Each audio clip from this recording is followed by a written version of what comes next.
Friday night community race. That's right.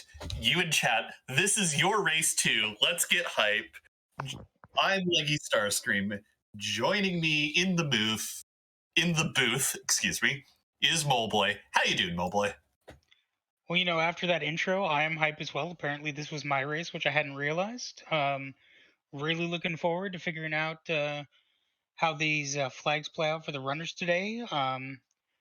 Gotta laugh and love the Punch Mage Yang start. So that's an exciting beginning. Yeah, live, laugh, punch. Yeah, no.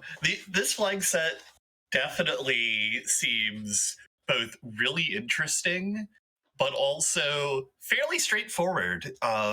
You've got four uh, quests, three of which you just need that forced hook for. One of which gets you some sweet, sweet loot from everyone's favorite supersmith. Yeah, and with the Supersmith flag on, that is exceedingly interesting what it could be. I believe on Monday, runners picked up the Abel's Lance, which, if you kept Mr. Patently Average Kane around, was definitely a nice treat. If you didn't, well, then you had a choice to make. But we'll see what ends up coming for the runners today. As you kind of pointed out, this is going to be a forced hook route. So that means, at least I think what two of their objectives require the hook anyway. Launching the Falcon and then uh, Forge, you got to get underground for. Yeah. And those rat tails also need the hook. Indeed. So I mean, everything's tied to that, which makes it fun. It's like we're You know, getting started. yep. Here we go, and we'll see what who they end up picking up as their second character and first time. Oh, that's a spicy start. Yeah. That is an edgy boy. If you can get him off the ground with Sea Necky on, he doesn't start with much in the way of good gear, so you'll need to do a little bit of looting, but even just some medium swords, Edge can basically carry you through the early game all on his own. For sure. And the other thing too is, I mean, he starts at level 25, so he starts with at least some HP, and he does start with the flame spell, so early AoE coverage, which can be really, really helpful depending on what the runners end up running into. Mm-hmm. Looks like three of our four runners tonight immediately booking it down to Castle Eblin. And Ninja taking Watery Pass, so we'll see what they come up with. For those of us less familiar, Evelyn Castle has pretty high tier loot. The thing that can be a little dicey is there are 3 trap chests that will absolutely murder our runners at this level. So we'll see how they deal with avoiding those. All right. Should be noted with the flags that this is wildish with max tier 7, so there can be some amazing loot in these treasure chests. Such as that Zeus gauntlet, I think all three of our runners have found on the left side of Castle Eblin. Indeed, and I think it may be up the middle. I think I spotted a life staff getting picked up, so that'll be great for whenever somebody gets a white mage. Mm-hmm. On the other side, E-Ninja has found some nice gear, not as nice as Castle Eblin, because the Watery Pass is also out of the way, but it doesn't have the danger of those monsters hiding in the boxes. No, for sure. And as a Berserk now pointing out, having a assassin dagger early for Edge can actually be really good. Fairly decent damage, but also the chance, if you can time it right and combine with, say, hourglasses, to actually just one-shot a lot of the enemies that they'll run into early. Mm-hmm. Though E-Ninja did just pick up a boomerang down here in the Watery Pass. The boomerang... Wait, no, the back row glitch is on this seat. I had to double check because that is now a flag. Yeah, now it's no longer hard-coded in, but it is turned on for now, so that means being able to back row Edge and give him that extra defense, huge gain in the early game. Especially if you they find a black belt or they find a ninja shirt. That's a lot of defense for Edge at that point. Mm-hmm. Ninja checking the back of Watery Pass, and we'll see where he decides to check next. Looks like he is going to go to launch the hovercraft and check the treasure in Damsian. Yeah, with this very hook-themed flag set, getting that hovercraft out is a very strong call. Yeah, excuse me, I definitely don't hate that play. You know you're on a forced hook route, so you know you're going to have to get it out sooner rather than later.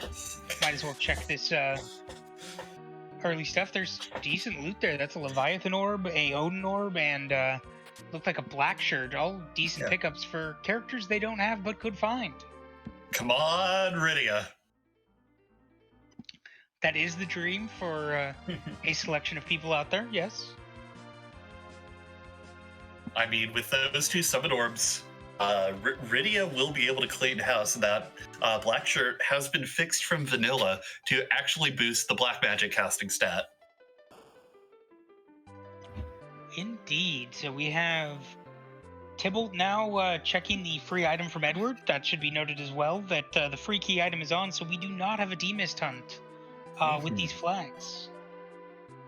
It is a Luca key to go with the tower key of keys that really only have value once they get their way underground. Indeed. So we're going to see the runners kind of taking a couple different paths here. It looks like Cubs is going to check for the character on Hobbs. Ninja checking Antlion. We know something's going to give the hook. We just need to find it. And another Yang on the mountaintop of Hobbs. And Cubs decides that he has better things to do than a second punch mage. Yeah, it looks like Cubs is going from the Antlion to the Antlion cave. As that was an antlion on the top of Mount Hobbs. And Ninja's on his way a little bit deeper in. Gonna go and find out who the first boss we're gonna fight tonight is. Indeed, with Cubs close behind. Mm-hmm. And it looks like Rybon, it looks like Eblin also had a ninja sword, so that is a very nice pickup. Yeah, that is exciting. For Edge and Earthhammer and Archer Bow from the City of Weapon Shop. Mm-hmm. Ninja going to the save room in the back, wanting to see what these three boxes are. We've got money, we've got cabin, we've got money. Not exactly the most exciting loot. But, you know, I'll never say no to a cabin. No, for sure. Not exactly probably what you're hoping for going up there. And you're going to check this last one. A Flame Whip, again. That's money. And a Slumber Sword. And this is kind of what you're expecting. Antlion Cave does not have the same boosted tier of loot as you will see in Wildish for, say... and speaking of the hook, there's Cubs. But does not have the same level of treasure that you're going to expect to see out of either Eblin Castle or the Watery Pass. Mm-hmm. Yeah, and Cubs making a very good use of Edge's flame ability to take out the arms while dealing damage to the main body. Indeed, and that's a very good thing to have, because keeping the arms down makes the Baigan fight much more manageable. Ninja making a good play as well, just deciding to throw a shuriken and just eliminate it quickly. So he is out as well, and he's going to be receiving his hook as Tybalt goes into the fight to find his, and Rybon is going to find second Yang and decide whether or not to take him. Mm-hmm. Yeah, it looks like Cubs is immediately launching that hovercraft, while Tybalt is also making short work with Baigan with the flame ability. Now, the question is, you've got a hook. You've still basically got the entire oyster of the overworld to explore. Do you check the character? Do you keep going to Fabul, etc.? Like, you've got options here at this point. Though I don't think you can make it through the hook route yet. No, I mean, the argument to be made, though, is that what can you find on the hook route? If you can find some gear for Edge, the hook route gets a lot easier. Now, that's going to depend on pulling some very nice tier 7 loot. but still possible to pull, I think, almost all of Edge's gear out of tier 7. Yeah. So, you pick up some Muras, you pick up like a ninja shirt or a black belt along with that Zeus gauntlet, and you've got some punch, and that's going to allow you to really push through. Along with that is, depending on what you find gear-wise in the hook route, that's a lot of possible darts that you could be chucking at whatever boss you really don't want to see on that hook route. And that's also factoring in, if you find, say, an early Fusoya or, the Rydia to go with the Leviathan orb you have, or like any number of characters could be there and could very much change the timbre of your party composition. For sure. I mean, that changes the equation as well. Without the free characters on, it means that their access right now to characters is a little bit limited. We see Rybon, or Cubs rather, I think maybe about to check Baron in. Yeah, and we have Tybalt making his way straight into Fabul, looking over the items for sale before going up and starting the Fabul defense fight. Or yeah, Ninja whoever's here today. Charm Rod on the back of Hobbs. That, if, again, we've got like a Rydia starter kit going here, if they end up finding her. Yeah. Cubs finding a silk web and a full moon here in the Baron Inn items, as well as a Sid. So we've got a very tanky physical lineup going for us based off the characters we've seen. For sure, and with the back row glitch on, easy enough to get a bow and a some arrows in order to get Sid properly set up in the back row along with Edge, and then you're going. Heck, with Neki, there's better than even odds Sid comes with that. That is true. Though this Rubicante fight... I don't know if they have any Ice Claws, which would make this very... Well, not very, but relatively free with Edge's HP pool. Did you see what Tybalt got from the Fabul defense? It looks like the Party Rock. The Party Rock is, in fact, in the house tonight. Tybalt also checking the items on that left side, pulls a Blizzard, which will be nice for that Rubicante fight. Indeed.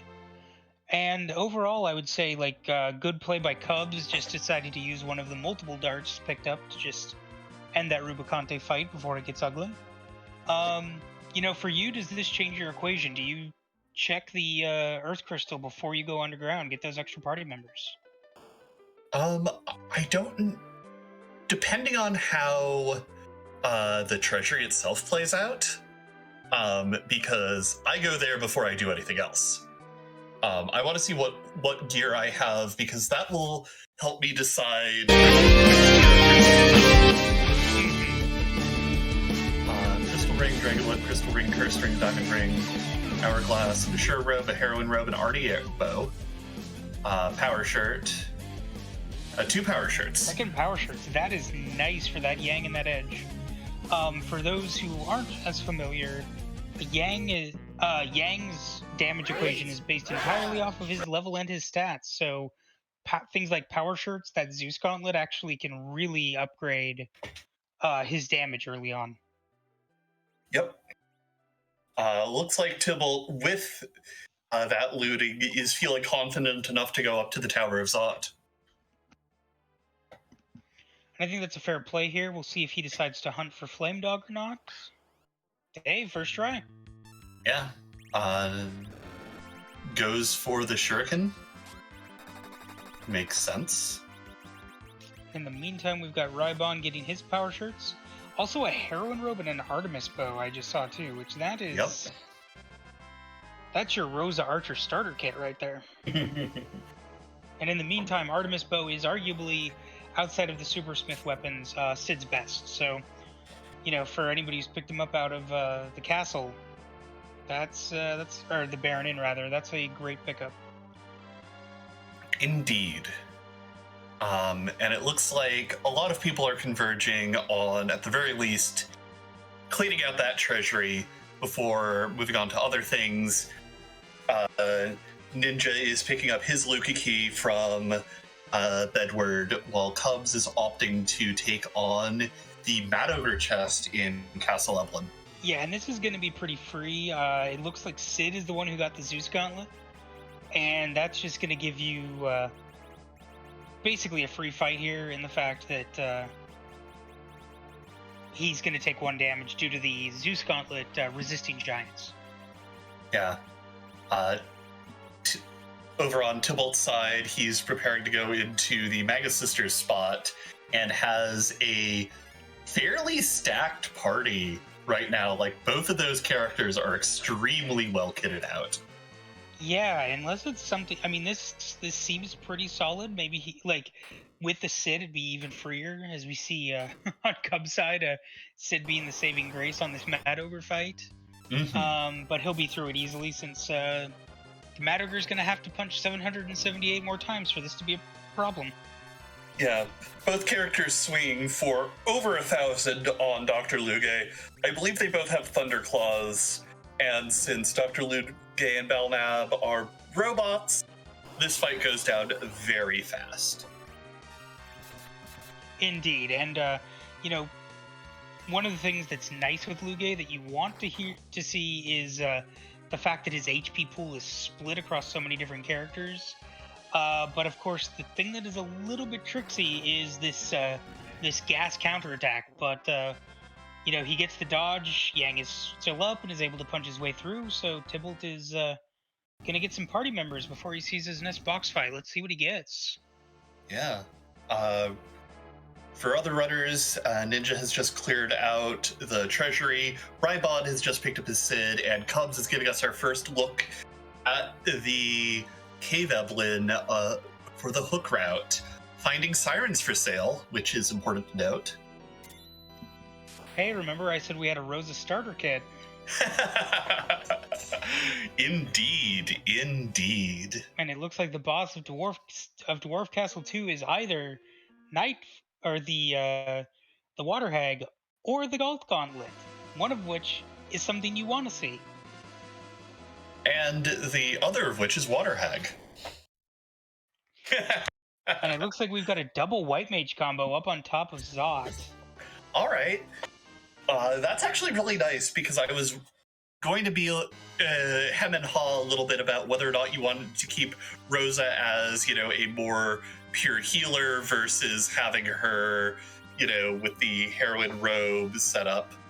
Though it looks like Tybalt is opting to just anchor pour him into the ground and have Rosa go for pure white mage casting.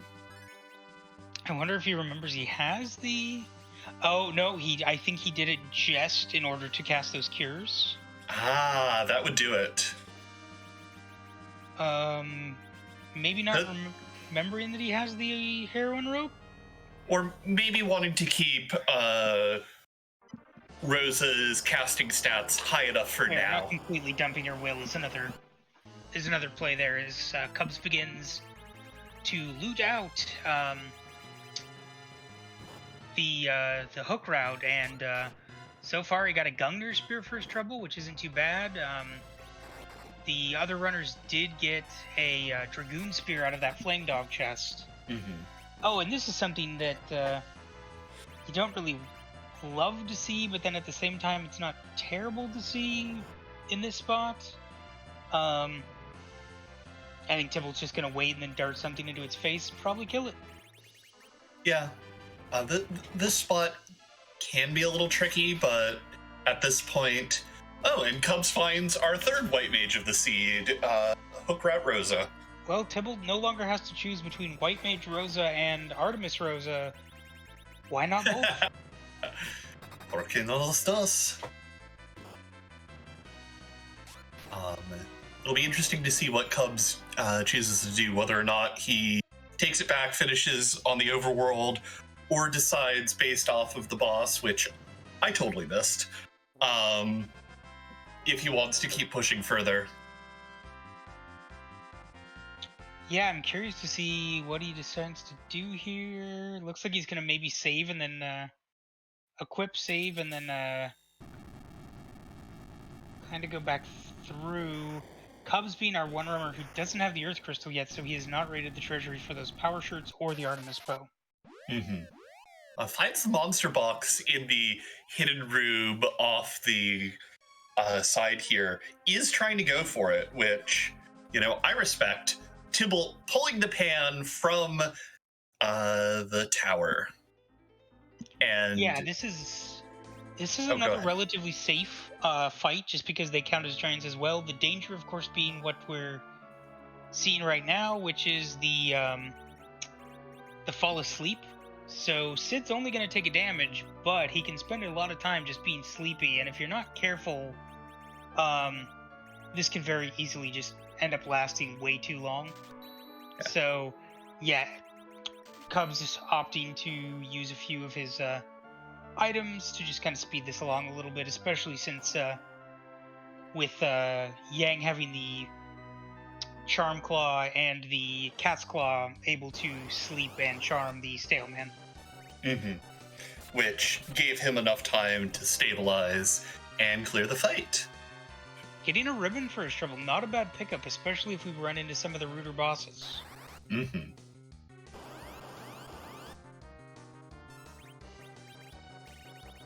I'm not sure if... I think Cubs is just leaving the full moon on. You take a little bit of a hit as it comes to accuracy, but it's about as strong as a longsword, if I recall correctly. Those numbers sound right. I'd have to double check. But if you're not going for the elemental weakness hit, it's going to be better than a claw every day of the week. Mm-hmm. Looks like Tybalt is taking on the Baradin spot, taking care of everyone's favorite, well, everyone's second favorite leg. I can make that joke. I'm here. I see what you did there. Oh, and getting the Legend Sword as well. I thought it was the pan for some reason, but no, Legend Sword from Baradin. So Baradin is required. Mm-hmm. Yeah, the pan was from the Tower of Zot. Yes. As I said it, I realized that was my misremembering, but that was like 5 minutes ago. Who remembers that? And Well, let's face it, we've got so many runners. Picking up a second ninja sword out of Cave Eblin. Oh, that's a nice pickup. Yeah, Double Ninja pricey, Sword Edge 66 is grand. basically end game equipment.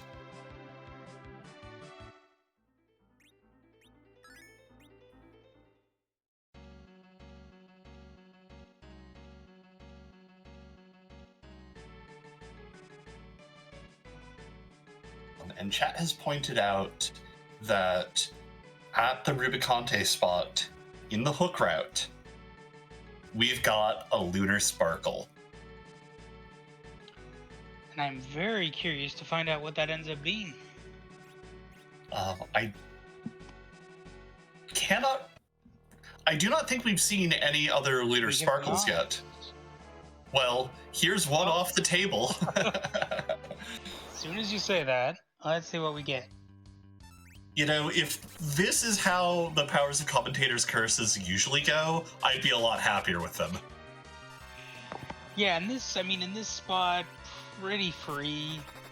Oh, actually, that is interesting. Sid's starting with a hand axe of all things. Mm-hmm.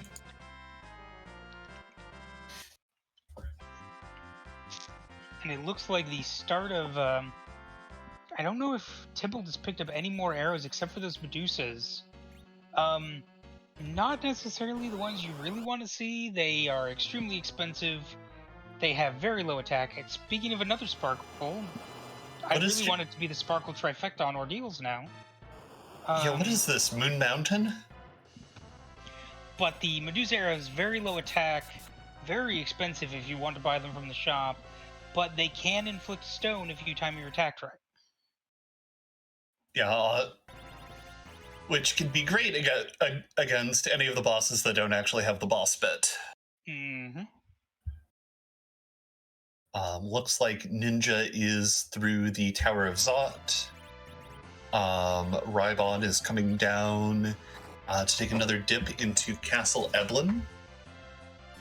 Yep, and we have Cubs. Cubs looks like going back through the trap chest as well in Eblin.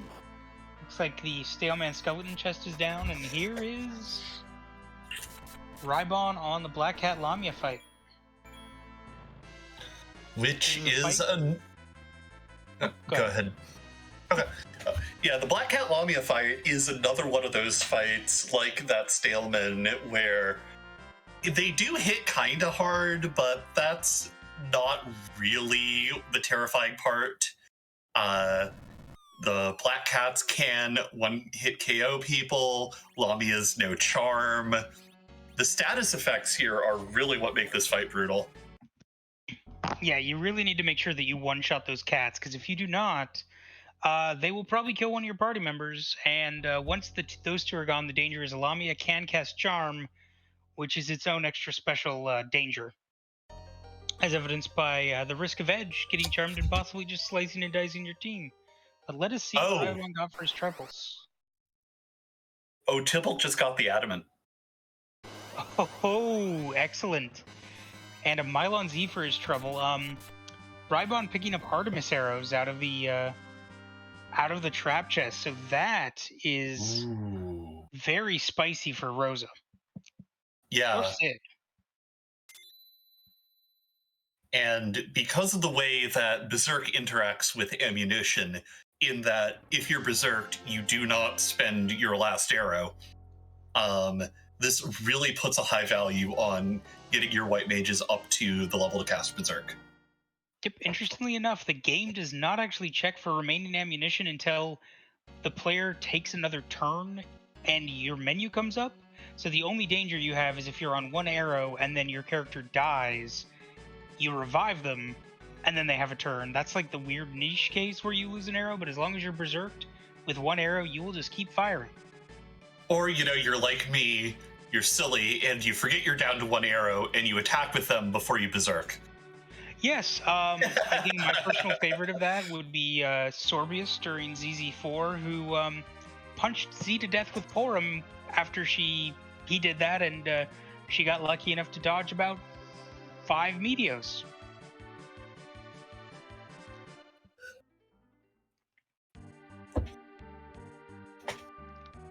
See, Rybon taking care of the Mad Ogres, as we now have Cubs going up Ordeals. Mm-hmm. And it looks like Ninja finishing up Baronet. Tybalt finally launching his hovercraft. Which makes sense. Does he have any overworld checks that he can even make at this point left? I do not believe so. I think it is time for him to go underground. And he's found, he's 2 out of 4 objectives basically done now. He's got his forge, and he'll be launching the Falcon, and definitely I would think has enough firepower to really slam his way through this. And not to mention the 3 checks behind the pan and the checks that the free chest in the Fey March, the Tower Key, and the Luca Key, and the top of Tower and Dwarf Castle. Underground has a wealth of riches waiting to be explored for our runners. Yes, and I believe you mentioned it earlier, but just as a reminder, the K Moon is not on, so there are no key items on the moon. Everything is on Earth. So, I mean, that also gives a lot of flexibility. Really, it's a hunt at this point to find that rat tail and that pigtail. Indeed. Now, interestingly enough, with Tybalt, he put the heroine robe on, but he has the life staff on, so I wonder if he's doing that just for agility manipulation?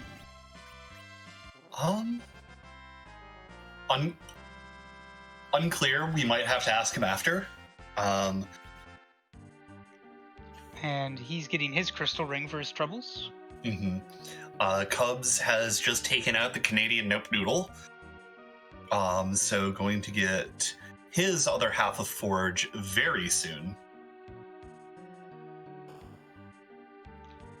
Yep, he will definitely be happy to see that. I think Rybon's kind of heading in that same direction, maybe? Looks like he's going to grab the hovercraft. Mm-hmm. Ninja picking up a number of sirens that I missed the exact number of, but those are going to be great for just once you get underground. That'll be the grind of choice for most of our runners. Yeah, especially with Moon not being required. What you're really hoping for is to pick up, some easy thing. Sirens, sirens being able to allow the egg grind, and the other thing to mention here, just in case anybody forgets, P Shop is on, so they will not find the pass as a key item, but it will be somewhere, and as long as it's not in the lunar shop, they will not even have to go to the moon at all with this flag set. Let me just double check something.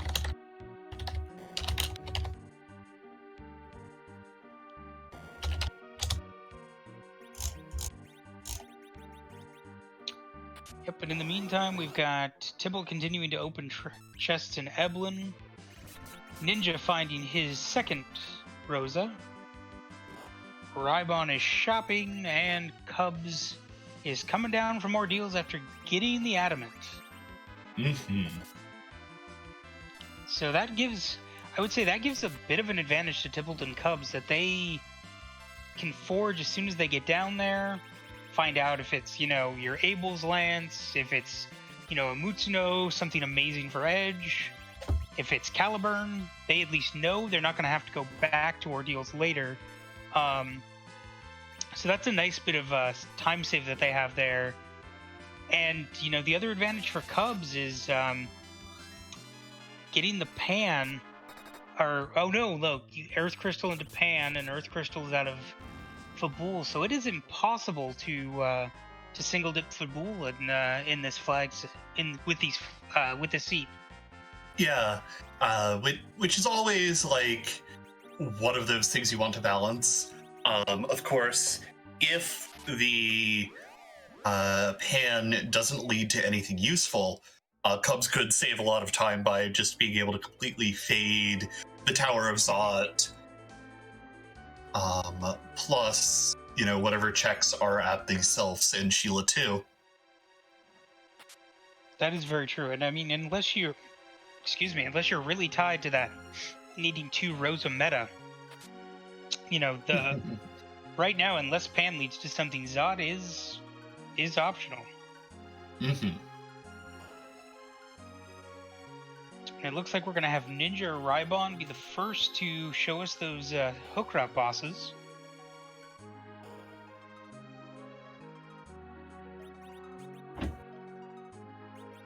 Yeah, we know one. Cubs picking up a curse string out of the chest that I don't know if anybody else has checked.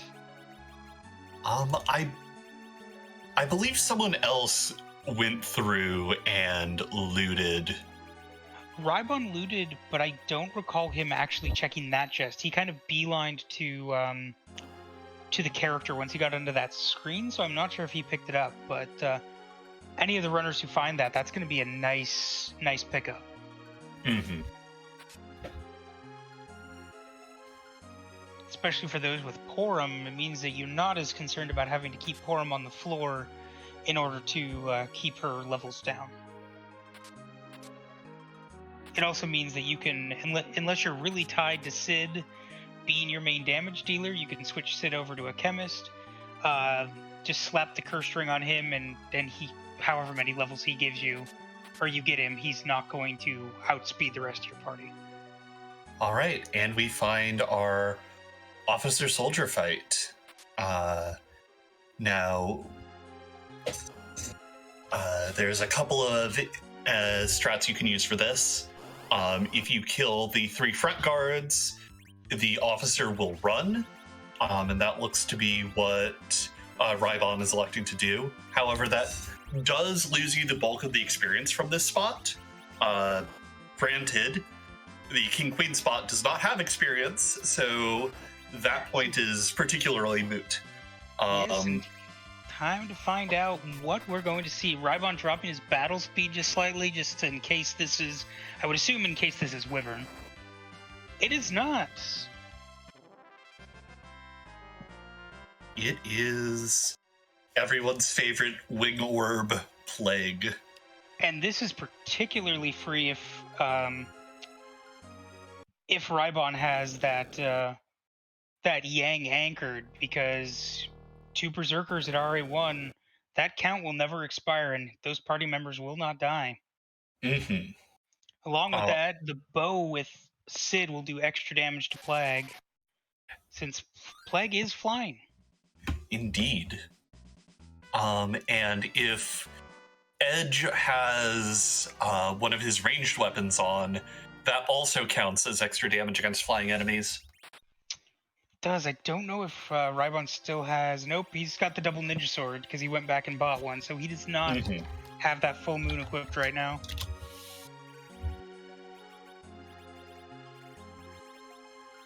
Yeah. Rybon is making fairly good work. I haven't been counting damage, so I'm not sure whether or not this is going to be enough. Well, with the with everybody zerked, he should have if as long as that middle Yang is anchored, everybody else should just be fine, because they're all in RA1. I think you only actually need 2 relative agility 1 berserkers in order to not have the count expire. As you see, they're just all sitting at 0, but that never resolves, and Rybon's through. Yeah. For those of you who don't really understand relative agility, basically with the current setup, whoever's in that middle slot, so in this case exclamation kick, who's lying on the floor, basically kind of establishes the baseline, and then depending on how much more agility the other party members have, they just act quicker, and lets you kind of abuse mechanics like that. So that was an extremely safe and well executed fight by Rybon. Doubly so because I don't think Rybon actually saved before doing Plague. I missed who was at the top of tower, though. Did you happen to spot, Leggy? No, I did not. Chad is saying it's Bahamut. Oh, so that's actually relatively free. And looks like we are 35 minutes in, and Rybon, first of our on-screen runners to mark off an objective, as he is launching the Falcon.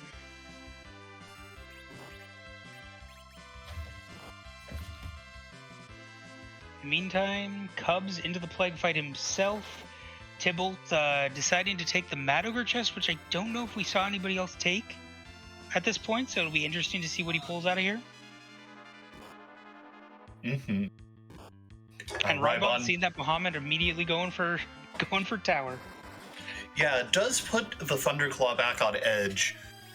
So I was about to say, might be going for the alert boxes. Yep, and you put due to the fact that Edge does get that weapon plus the Thunderclaw, as opposed to Yang, who just has the Thunderclaw, he's going to one-shot those alerts almost every single time. Mm-hmm. This has been like a massive care package for Rydia at this point. This is like yet another summon orb. Watch, she's going to be one of the 2 characters who just don't show up in the seed. That is, and thank you for mentioning that. Yeah, we are on Distinct 10 tonight, so of the characters, 2 will not be appearing in the seed. Oh, and Cub's getting a little cheeky and reflecting the count to do everybody's favorite of getting Plague to kill himself. Mm-hmm.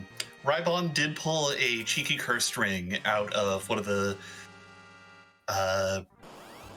boxes down here in lower Babel, my bad.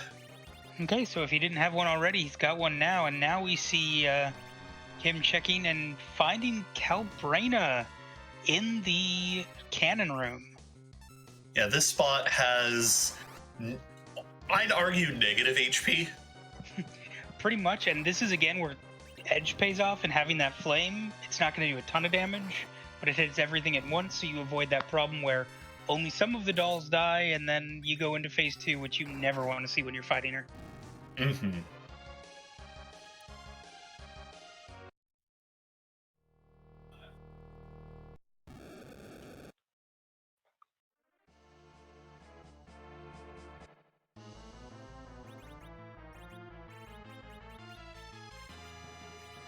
Now it looks like we have two runners working on Plague who will be joining Rybon Underground shortly. Tybalt setting up his party for the Plague fight as well. Yep, and he's doing the Avenger Fund, and then on top of that, he reflected Count onto Plague. I don't know if he slowed Plague though, which is another kind of requirement to get the Count to actually trigger on Plague. But again, safe with the two Zerkers. The Count never resolves itself, and he can just keep blinking away until it's over. Oh, Ninja with the unfortunate wipe there. Oh, I missed. Did he not res somebody in time, or not manage to finish it? Yeah, I'm not sure which particular strategy Ninja was going for. With 4 runners, it's hard to keep track of every little detail. Understandable. But it looked like he had his white mages zerked, but they weren't RA1. Gotcha. Yeah, Cubs. Interesting that Cubs decided to take a. You know what? I think Cubs might have reset because he used his last Artemis Serum. And that would make sense. I can respect that. Yeah, I feel that one in my soul. Okay, so he's got 1 up. Looks like he's deciding to coffin Sid. I guess wanting to do that reset rather than just using the RA Berserkers. Chad is saying that Cubs wiped to Count. And ooh, Rybon pulling a pink tail from the top of the tower. Oh, so he is 1 key item from Go mode then? He has not done ordeals yet, so he is still 2 away. He's the Adamant still. So he could spend a lot of time down here hunting for something we know is above. But, fair play to him. Like, ordeals is 3 bosses. And, unless you're exactly spiking the Adamant Rock or something along those lines, it makes sense that you're going to fade it. Yeah, like, arguably gets better if you have a Cecil or Tella in the party, but even then, if you don't have the gear for them, it's just like, maybe later. It's like that pile of laundry you don't want to touch. Exactly. Like, Cecil definitely needs the gear. I would say, like, Tella a little bit less, but you've got that Rosa, so Blink and Berserk are going to get naturally, and those are 2 of the main things that you're usually grabbing Tella for in the first place. And in a plague set like this, you don't need, like, weak for, say, your D-Machine grinds or whatever. And definitely looks like that Cubs put that curse string on Sid, considering how much HP he's rezzing with. And Tower Plague is down for Cubs. GG's there. Tybalt seems to be launching his Falcon, and the tower key leads to nothing but a spoon. Which, we have an edge. That's guardable. And the spoon flag is on, so if they do find that Edward, that is a consideration. Yeah. You're going to turn in the Pinktail, so you're getting at least 1 Adamant in this flag set. Whether you decide to spend it on Edward is an open question, but Adamant Spoonward is what you might call a thing. The Fae down here only have a Protect Ring for you today.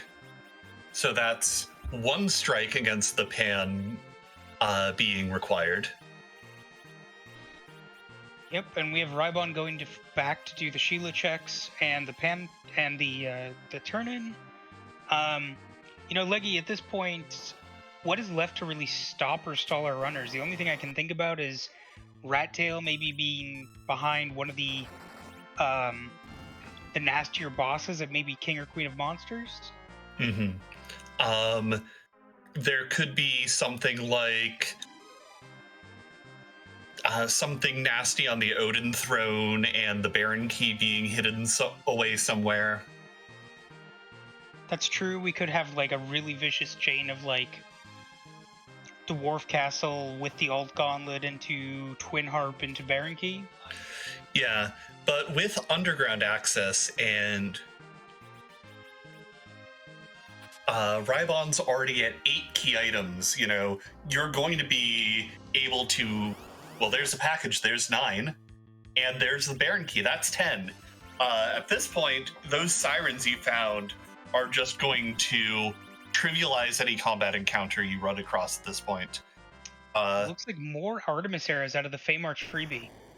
Yeah, just in case you didn't have enough. Indeed. And then Tybalt actually using the other play that I always forget about just because it tends to be so low power, but kicking the Calbrain doll. Mm-hmm. Definitely useful to knock it out. And it looks like we have an Odin and a Kainatsu in King and Queen of Monsters. That, if one of the key items is hidden behind that, that is going to be a thing. Now, as you pointed out, 10 key items, sirens. There's very little you can't just level your way through, but those are going to be a little rude. Yeah, like the Kainazo is definitely doable for a practiced player, which the moment you see that, you're like, okay, Thor Rages suddenly became the single most valuable item I could find. Indeed.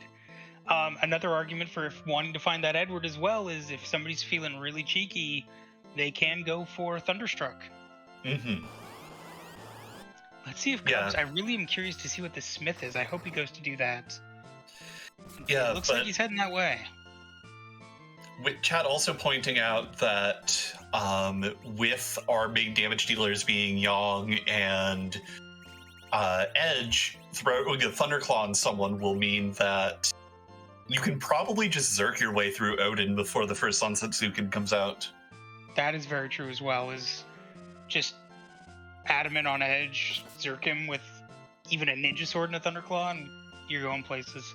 Let's find out what the Super Smith is today. Oh! Well then. We heard Get you like Edge. rewarded. Holy heck.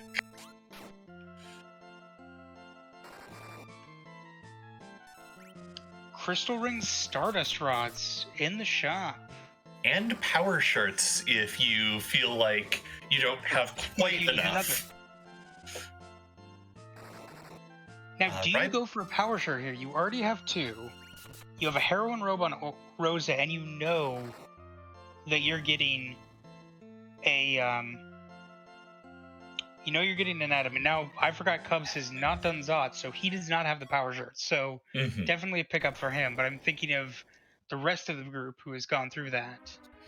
Yeah. Honestly, I think with 2 power shirts, you're probably fine. At the very least, if I had the treasury looted at this point, I probably wouldn't pick up one.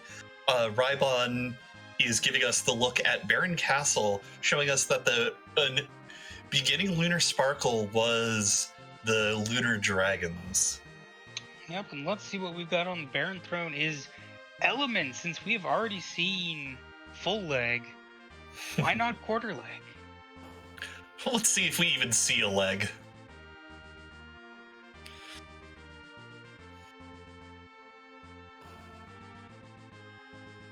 There he is! I believe, well, am I thinking correctly that Mutsuno might do holy damage? I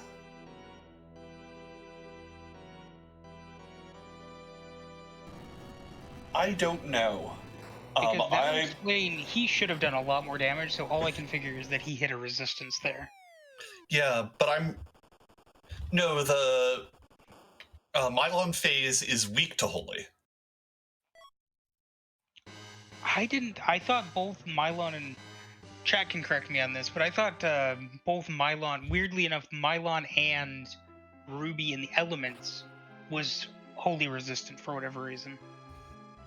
There is definitely some weirdness in there that I might be confused. Yeah, and I could be off as well. I just thought that it's Mylon Z I know is weak to holy, but then as you say, the resistances and everything goes all kinds of topsy-turvy on that elements fight. I do know that the Mylon spot there is 100% weak to fire because you can reflect fire 3s off for quad 9s. Mm-hmm. But what is in the Baron trash can today? Oh, and Cubs Rule gets lucky in the fact that it is, in fact, Water Hag and not all Gauntlet. Ooh.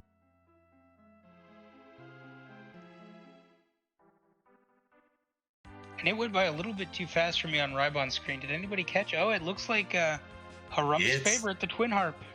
It's time to play the music.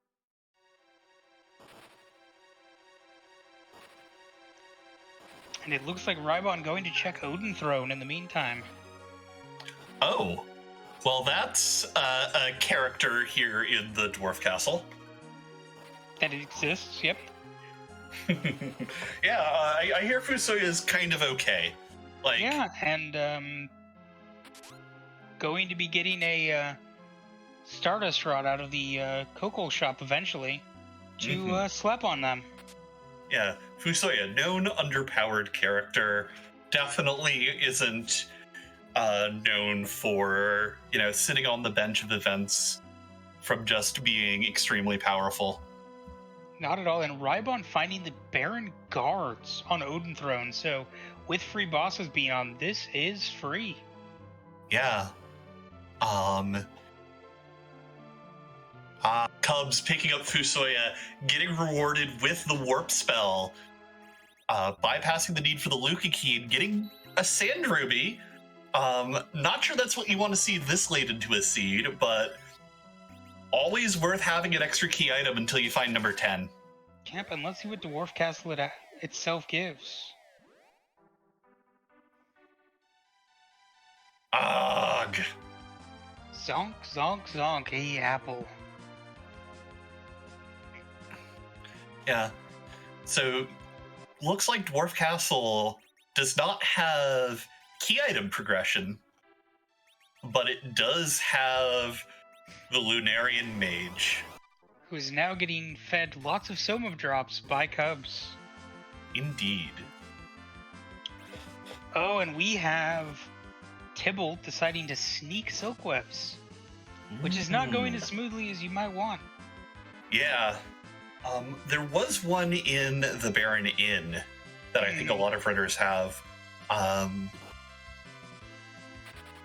But that 200 damage around is painful. And that is a feel-bad moment, as one of those sirens just got wasted, basically, because he used it, could not steal, and then ran away, and we're trying for part 2. Mm-hmm. And it looks like the Darkness Crystal off the Baron Throne. Interesting. All right. Extra character check, I guess. Also, you can just stop checking shops. Like, the Darkness Crystal is a little less exciting in this particular flag set, but hey, it gets you to Z. It does, but at the same time, do you still check the shops for the pass, though? Because I want to say, like, with the math, if you fly to the moon just to check the lunar shop and get the pass, flying back is still actually quicker than walking the lunar subterranean.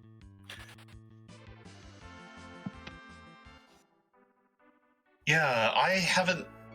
It's been a while since I've thought about that particular timing, but you might actually be correct there. Of course, if it's not there and you left it in, say, Agart or something, which I don't think any of our runners have checked. Oh, and chat is pointing out, we did forget one very important thing, that the Bahamut spot is technically a summon and not a moon check. That is true. So there could, the Rat Tail could be sitting on the moon. We can only hope. But in the meantime, we have Rybon heading into Cave Magnus to check that twin harp. Yeah, we've got about another minute we can keep talking. Yep. And just for anybody who isn't aware, between our wonderful runners Calm Lamity and Xenocat, there are a metric ton of different songs that have been put into the game, and that is randomized. So we're going to find out what sweet music DJ Spoony Bard is going to play for us in just a minute after Dark Elf finishes beating up Rybon's party.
That is a crystal ring from our twin harp. Music is not required, but always appreciated. It is, and there's probably a contingent in the chat that is feeling very vindicated in that you should always skip harp, rather, and this is why.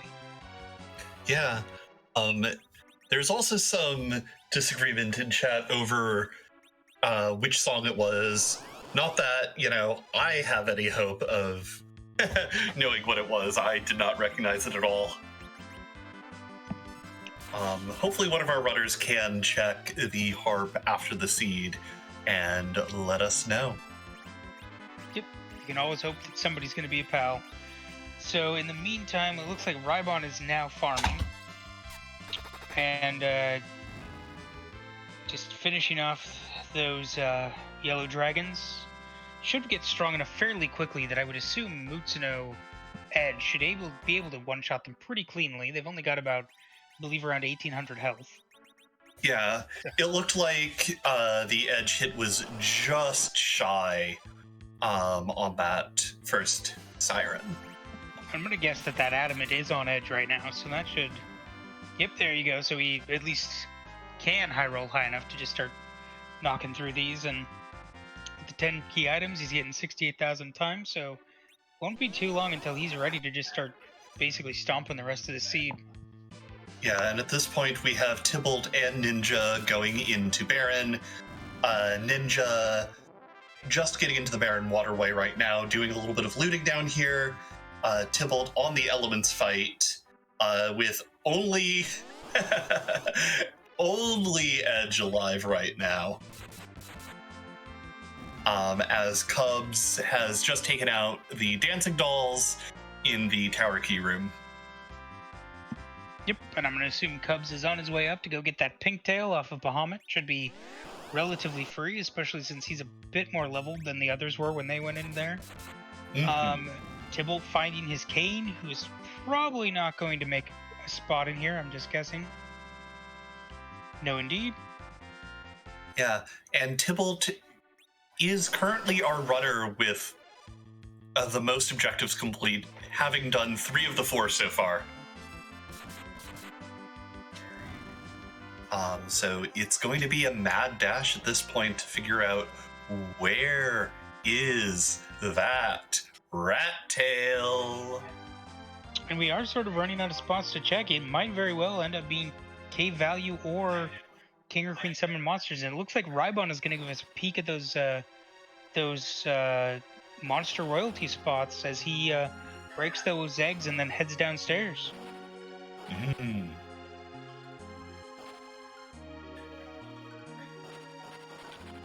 In the meantime, Tybalt on his way to get the darkness crystal. I'm not sure exactly what the play is here. I think Rybon probably is making the smart one of, let's check those summon spots before I go to the moon. Mm-hmm. Remember, you check the Feymarch freebie for his Artemis arrows. Yeah, and chat has detective worked their way into answering the question of our music for tonight. It actually was from Super Mario Galaxy. I knew it sounded familiar, but I couldn't quite place it. But that makes sense. Yeah, I hear Galaxy is a very good Mario game. I've never actually played it.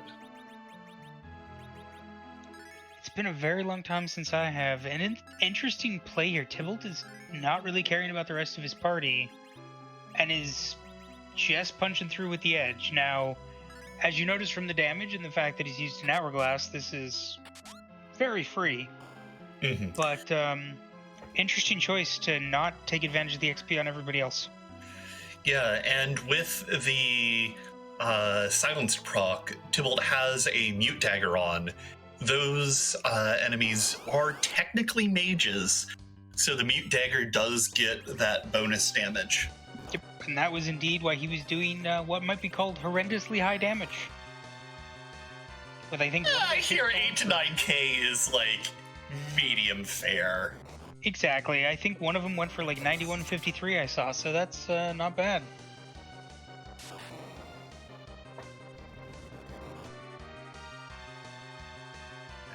And it could have just been it could be an action economy thing on Tybalt's side. Like, he knows he's going to have to farm eventually, but he knows basically that Edge can solo his way through everything.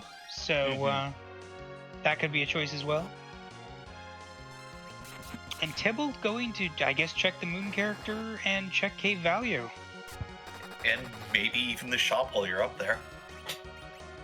I mean, it's not a bad play. We haven't seen the pass anywhere else, I don't believe, so... Yeah, we haven't seen our runners go too deep on the play of just checking a lot of the out-of-the-way item shops. Like, I don't think anyone's been into Kaipo, or Agart, or Silvera. Yeah, I'm with you there. I don't think anybody on stream has checked any of those, so we will see. And Rybon through Kainatsu, so that being the tougher of the two, as we discussed, because kind of like as you saw with the Mute Dagger, you can do the exact same thing with Odin and a Lightning Claw along with that Mutsuno, and that's going to just shred. Yeah. Well, Edge gets another fun thing to throw at enemies. Yeah, at this point, I don't even know if you take a Cecil if you find him, just because... by the time Rybon is killing these bosses, there's not a lot left. Yeah, there's not a lot of XP on the table. You could hypothetically, get that Cecil slingshotted, but again, the time investment when you look at Rybon's HP totals, he is already almost ready for the Z fight. Mm-hmm. And getting those levels onto Yang, Yang will be decently punchy as your second damage dealer.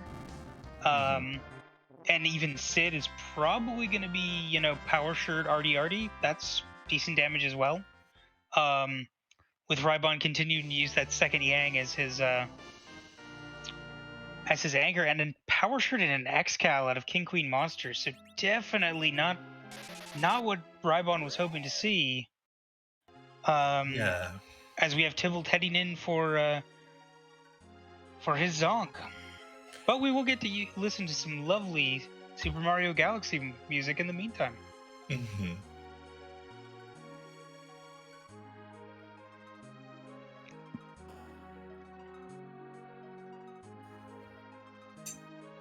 In the thinking on it, then does that mean that Rat Tail is Cave Valley? Because I'm trying to think of checks we have not seen yet.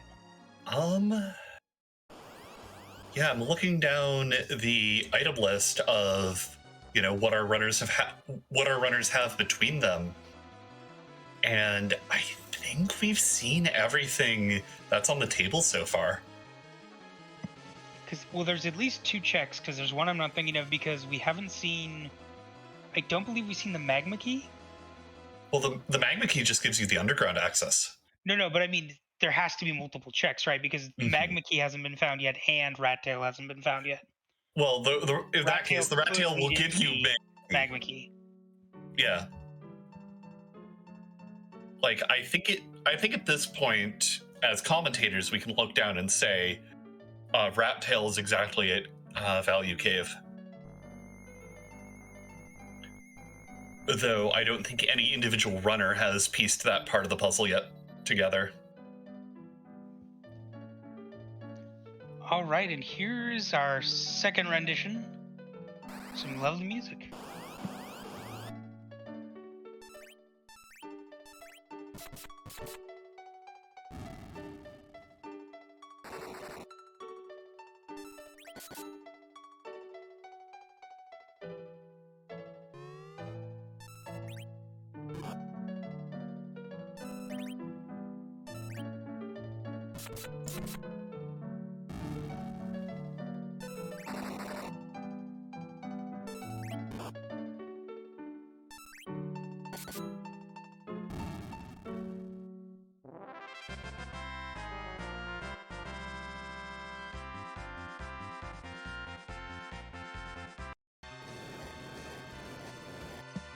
And Tybalt, being much more leveled, made much quicker work of that as he finds his Zonk. Mm-hmm.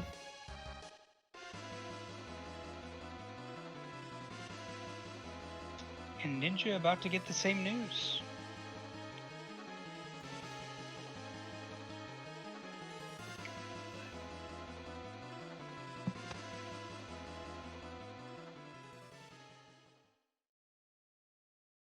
Your plungers are hitting hard enough.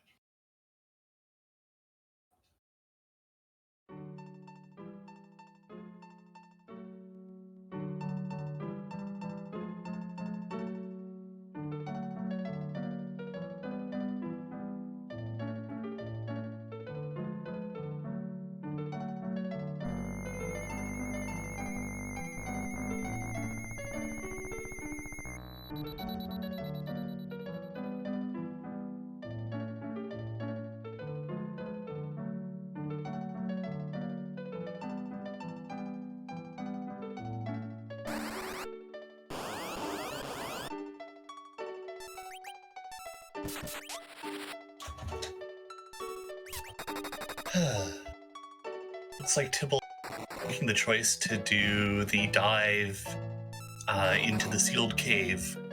Has he not done Dwarf yet? I was trying to piece out whether he had. I don't think he has. It's either that or he forgot that Warp Glitch is on. Yeah, because I'm not seeing the Fusoya at his party. He doesn't have the Fu, so I don't think he has. Yeah. I think at this point, Rybon, it looks like, is kind of checking shops, seeing either Bacchus wines or the pass. Mm-hmm. Maybe on his way. I think at this point, he's probably just figured out he needs to launch the Falcon.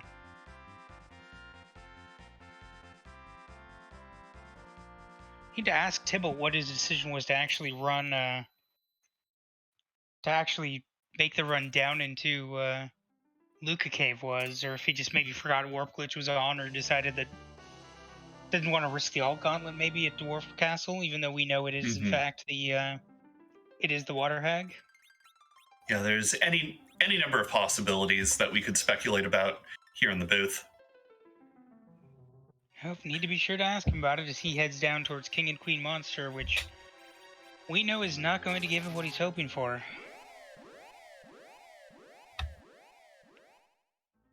So from the stream, that puts Rybon in a very commanding position.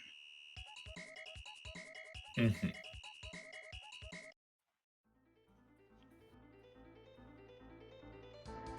Though Rybon still does need to go pick up that adamant rock.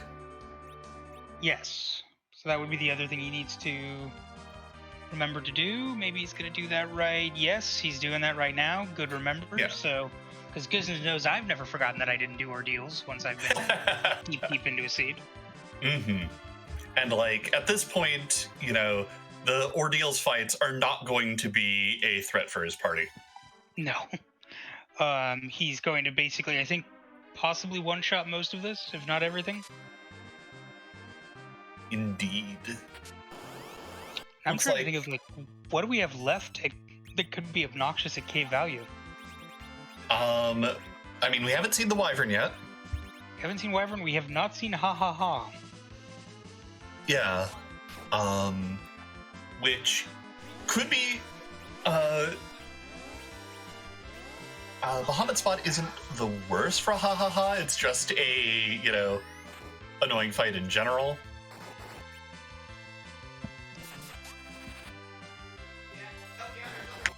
Yep. Oh, and Ninja having some problems taking down the alert with Flame Dog spawning out. Mm-hmm. Yeah. Possibly was hoping that the Mutsudo and the Boomerang on its own would be enough. Mm-hmm. Which, you know, feels like a fair assumption going into the fight. Like, that is definitely, you know, a very strong combination of weapons. And it looked like he was almost over the damage threshold, just not quite. For sure. And I know for me, like, Thunderclaw is the thing I always want going in there just because it's one of those let's make sure sort of things. Mm-hmm. This being interesting for Cubs, dealing with the inventory boss. Yeah.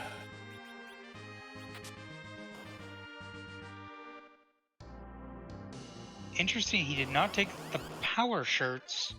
Maybe he bought more than I thought. He only had bought one, but maybe he bought enough that his team is kind of already where he wants them to be. Entirely possible. Let's see what happens as he runs around and does his equipping, getting 2 crystal rings on folk. Yep, and the two that you're typically going to put it on, the Rosa and the Fu. Fu never gaining any sort of agility and being stuck at that 20, usually needs the 25 in order to get to that kind of 2.5 plus 1 that you're looking for in these situations. Though I also do see a lot of anchors like, okay, Fu's got 20 agility, great. We're going to use him as the anchor because I can work around that. Yep. The one thing I would say is, like, to me, if I have Fu who can do damage and I have access to like a Stardust Rod and I have access to Sid, Sid's going to be my anchor every time. He's never the greatest damage dealer. You can use him basically for chemist duties, throwing Cure 2s, throwing Cure 3 pots, that sort of thing. And he's still just as effective whether he's cursed or not.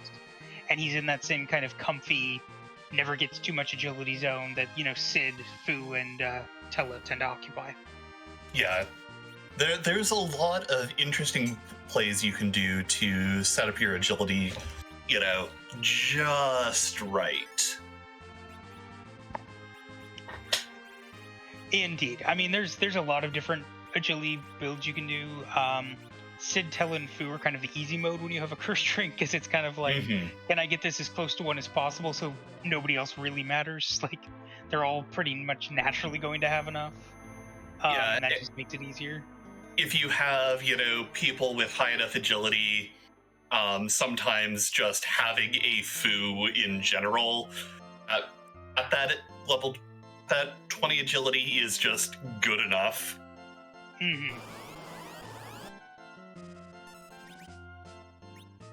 Oh, man, that is a cocoa shop that dreams are made of. Crystal rings, Stardust rod, power shirts. Yeah, all of that is really good stuff.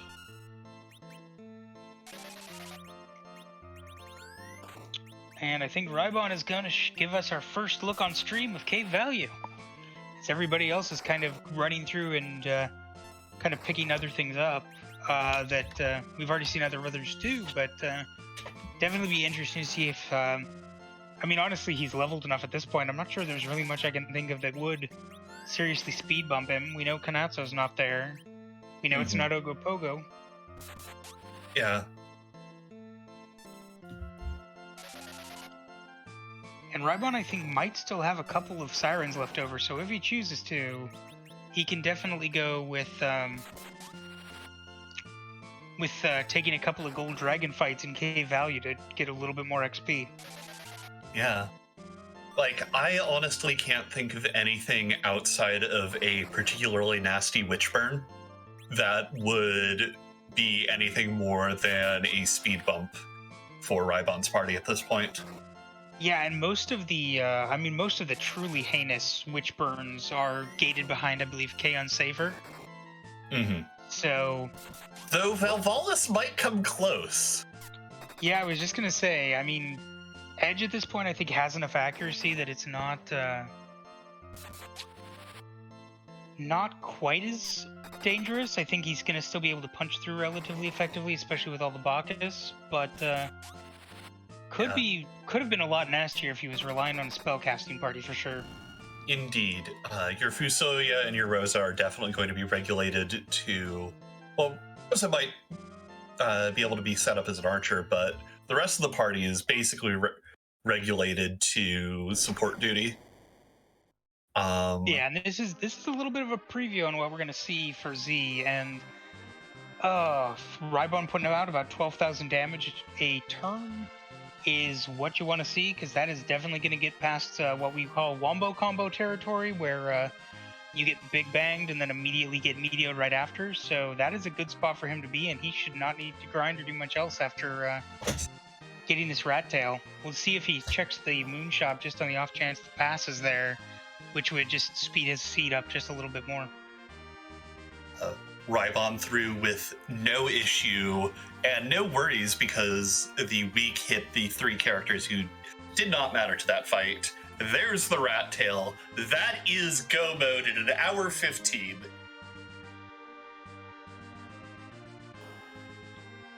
Yeah, and I mean, the only question is whether he checks the shop to find the pass rather than walking the LST, because he's going to have to go down, turn in the rat tail, and come back. Yeah, decides not to pass go and just heads straight on down, which, you know, I totally understand. Looks like Tybalt did do the check for us and did not find it. Okay. So that means Silvera or Agert, I think, are the only 2 we haven't seen checked? I don't think we've seen Kaipo. That could be it as well. Did anyone go into Tomra? Tomra, Rybon checked and did not, Okay. and I did not see him take it. I think he got Bacchus out of there. Okay.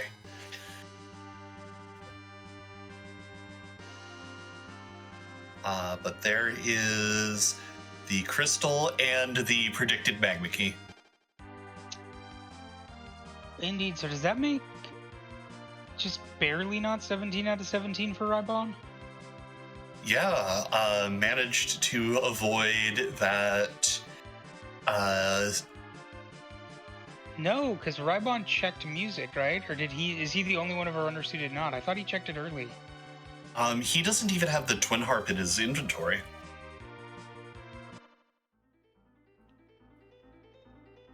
Oh, so it looks never like mind. And Rybon is going to walk that LST.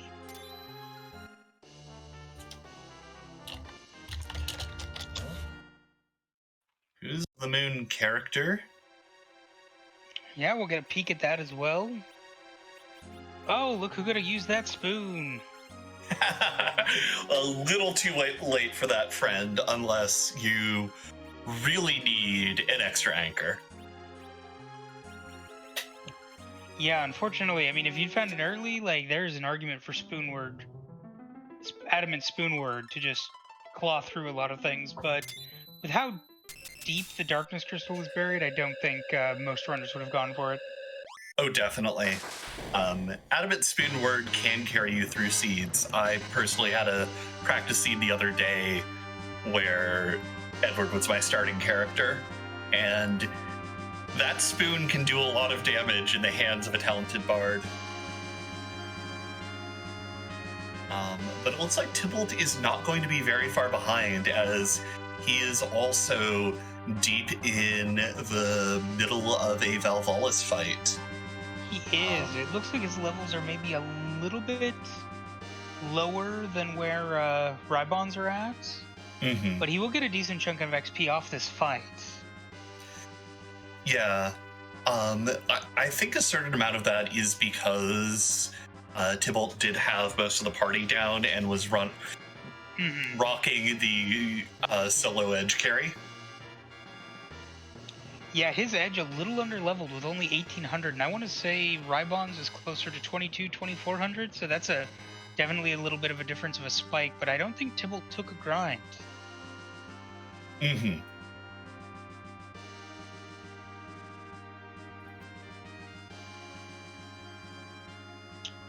And Rybon, very confident, he is not even bothering to save as he walks all the way down to go punch Z.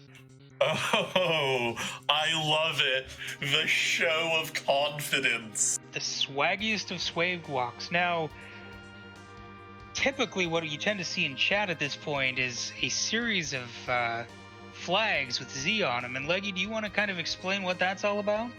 Yeah, so Zeromus is terrifying and ugly. And we solve both of these problems by leaving Zeromus where he is, on the moon, locked away, waiting for our runners to come fight him.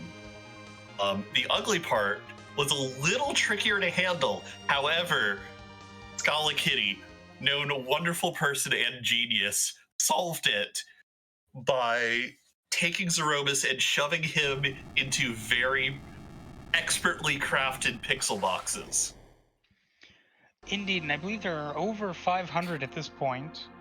I never want to name the exact amount because it is ever-changing as we retire certain ones and add others. But I believe there's a question. It is, and that question is, whose butt is Rybon going to be kicking tonight? It's mine, innocent. It's always mine. I always pray for ha-ha-ha, miss. That's a very solid one.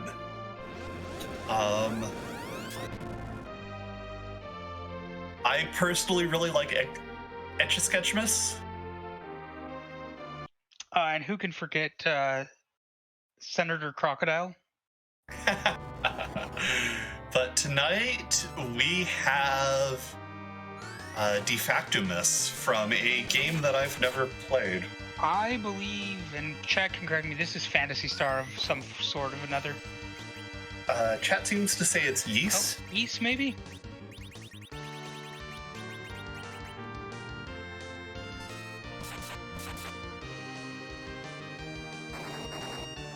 Looks like it's Dark Fact from Ys, which I am less than familiar with, so thank you, chat.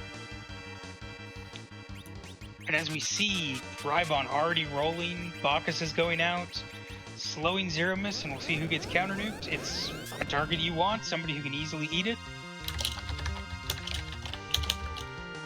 Still have all the HP to survive a Big Bang, so Rybon is pretty solid here. I don't know if we'll even see the second Big Bang with 12k damage.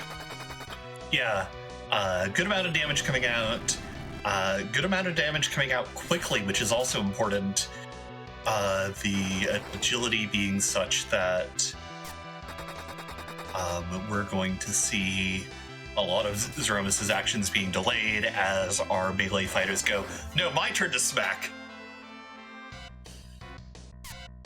Yeah, I know. I wonder if he's even going to bother to nuke or anything with Fu at this point. He's just sitting on Rosa, probably to cure off the nerfed Big Bang. Mm-hmm. Honestly, it's probably safer just leave the mages back to heal. Like, yes, Fu could cast Nuke, but that has an animation. It isn't going to do more than an edge swing. No, especially since he's cursed to be the anchor. You're probably looking at maybe 3 to 4k, even with the Stardust Rod. Maybe a little bit more if you slap that Adamant on him, but that kind of defeats the purpose of some other things, so...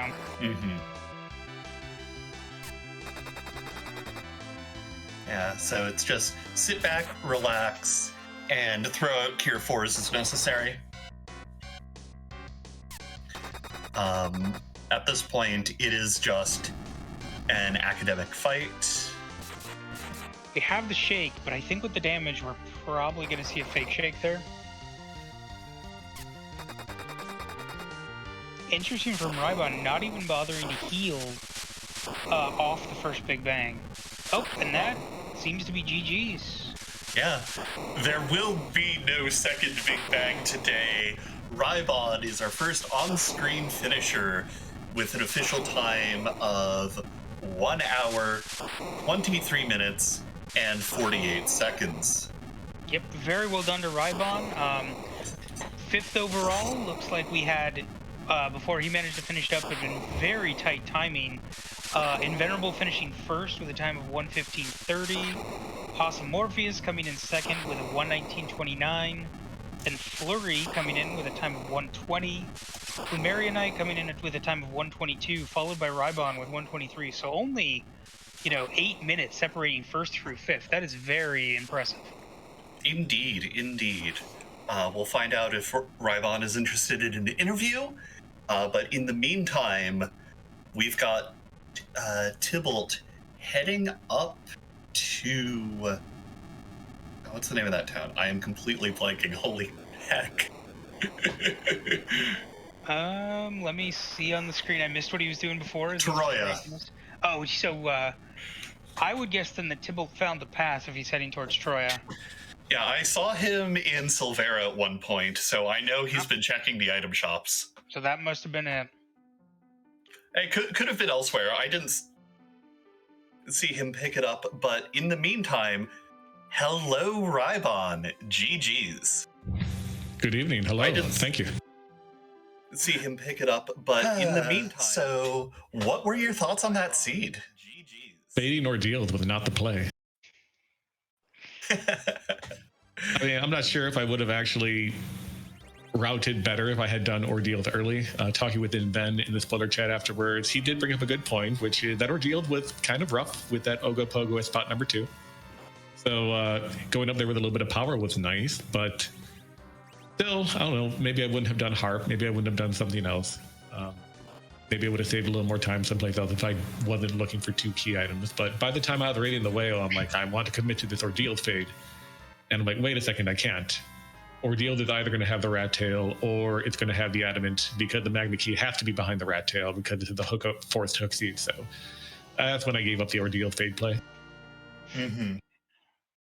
No, I mean, and considering you ended up doing a 17 out of 17, I mean, still an impressive time overall. I mean, you were, like we were just saying, there's, I think 8 minutes splitting you in 5th from Inven in 1st. So very tight in that top set of finishers. Indeed. I'll have to double check to see if he went 17 out of 17 or not, but he may have. He's an extremely good player after all. Yeah. Mm-hmm. I think the other question we had is so what was your kind of what was your thought of the start here? You know it's going to be a forced hook seed. What were your kind of priorities with that in mind? Get a full party, see if I can find myself an anchor of some kind. And there weren't too many. When I saw that Sid, I was pretty happy, but then I found the Artie bow, and I'm like, well, Sid can actually do damage. I have 2 Youngs. I can't equip 2 Youngs right now effectively, and he takes a long time to step up, so Yang is my anchor. I was happy to do that and find that Rosa, then a little more disappointed to find a Rosa on the hook route. But I wanted, some kind of healing, some kind of offense, and some kind of, I guess, defense, even though it ended up not really being necessary. So that's why I popped all those trap chests in Evelyn Castle, for example. just playing the regular Tournament 1 flag set, there's a pretty good chance of an Adamant armor or some kind of nice equipment out of that particular chest, and unfortunately, not today. No, for sure. I mean, that makes sense to me. I think the other one thought I had is like, you were very devoted to that Yang anchor. Was there a reason why you didn't go for like Sid as the anchor? Because you did have access to the 2 roses, one of which could have healed, and then you had the heroine robes. So you could have done like heroine Artie, Rosa, which is pretty strong. I mean, I'm not sure how it balances out against a level Sid when it comes to that, but yeah, heroine Rosa is pretty strong, but Sid had a power shirt, which I think is mostly equivalent to a heroine robe. It doesn't have that 15 agility, but I believe it still has the 15 strength attached to it.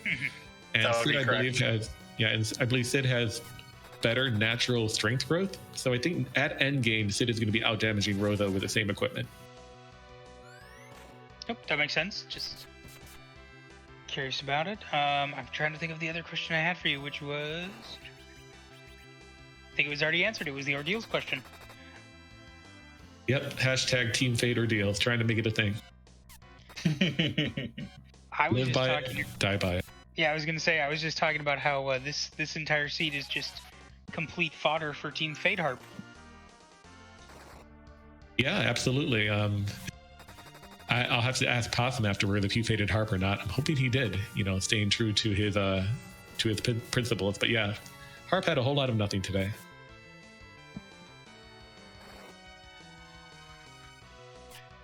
Great. Well, I think that's everything I had. Do you have anything else, Leggy? Not at this time. Outside of congratulations again. A race very well done. Thanks a lot. And thanks both of you, Brickety Brick for tracking, I believe, and Charlie for rolling this seed that I was very happy that at least Bahamut Cave was required for this one. So thank you very much. Mm-hmm. And y'all have a good night. You as well. Thank you so much. And in the meantime, we've got Cubs doing Twin Harp, Ninja taking an unfortunate wipe to Odin, and Tybalt in the middle of that Zeromus fight. Indeed, looking to have it well in hand. Oh, never mind. Going down.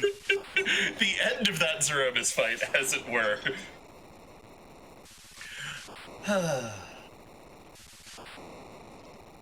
GG's the tip. Yep, and Tybalt finishes in 7th, with Poidrak finishing during our interview with Rybon with a time of 1:25.55. Tybalt finishing with a time of 1:30.21. We will see if Tybalt elects to jump in here for an interview so we can ask him all of the questions. In the meantime, Cubs is taking down the Magus Sisters, and going to be well on his way to... I mean, it's a crystal. It's a crystal ring, but it's a crystal. As we see everybody, as everybody else before has done, resetting out and returning to the entrance of Cave Magnus. In the meantime, I believe we've been joined by Tybalt. So, GG Tybalt, congrats on 7th place. GG. So, how are you feeling about this seed? Well, I came between Dwarf and the Moon. I knew it was a 50-50, and I really didn't want to... I faded Dwarf for the longest time because I didn't want to do the Alt Gauntlet, which is a 50-50 shot. Then it came to 50-50 of the Moon or Dwarf, and I'm like, counting the I was like, wait, there's not enough spots for the pass. Did I miss something? I missed P-Shop. And of the runners on stream, Rybon did not find the pass. He actually walked the LST. So I guess, so you said, oh, there's a 50-50 Dwarf Castle. Did you just decide to do, so basically did you decide to do Luca Cave on its own rather than risk the Warp Glitch just because of that? Because we were kind of wondering why you walked it when it seems like, even though Alt Gauntlet is long, you're doing 2 checks, so it evens out a little bit more than just walking Luca. Well, the chances of me getting a black mage in that location that has warp, I mean, you've got Fu and Tella and maybe Iridia, but the chances of me actually finding one of those characters there, I felt was pretty slim. So I decided to do Luca on its own, figuring I could skip Dwarf and the character, and it being warp being useless. Yeah. Do you care to know who was at Dwarf Castle? No, I know who was there. I did Dwarf. I forgot about that Yep. later, but I don't know who's on the Lunar Dais. Edward. Yeah. Which, if he'd been positioned earlier, I was saying there is a play for, Spoonword, Adamant Spoonword, but I think that dream probably died about the time that Mutsuno popped out of the Supersmith. Oh yeah, that was Indeed. awesome. I'm like, ooh. And then Kane destroyed the world. Not Kane, Edge. Wow. Mm-hmm. Yeah, this seed really showcased how an Edge can just take off and run away with a seed once you find that little piece of gear. Yeah, that was my exact thought. Once after I did, it was at top of towers, like half my party was dead. I'm like, Edge just got the gear. I'm just gonna let him go and not worry about the extra turns. Yeah, we were wondering about that. I'd wondered if it was like action economy in that way of, well, I know I'm going to one-shot most of the stuff we've got right now, so why bother having other people take turns? Right. I knew what my grind options were at that time. It was either if I didn't find the pass, I was going to do Warlocks on the way down to Z, or do Eggs, depending. So I had those options already going through my mind. Yeah, was there any thought to Gold Dragons and Cave Value? Not having, I did have the already bone Artemis arrows. I didn't really think of those. I figured if Cave Value didn't have anything, why go in there? Why not just walk the way down and go to LST4 and do Warlocks? Mm-hmm. If you can life glitch 2 of them, then you're getting about the same out, if not a little bit more. Nope, that completely makes sense. Well, well run. Leggy, anything you want to ask?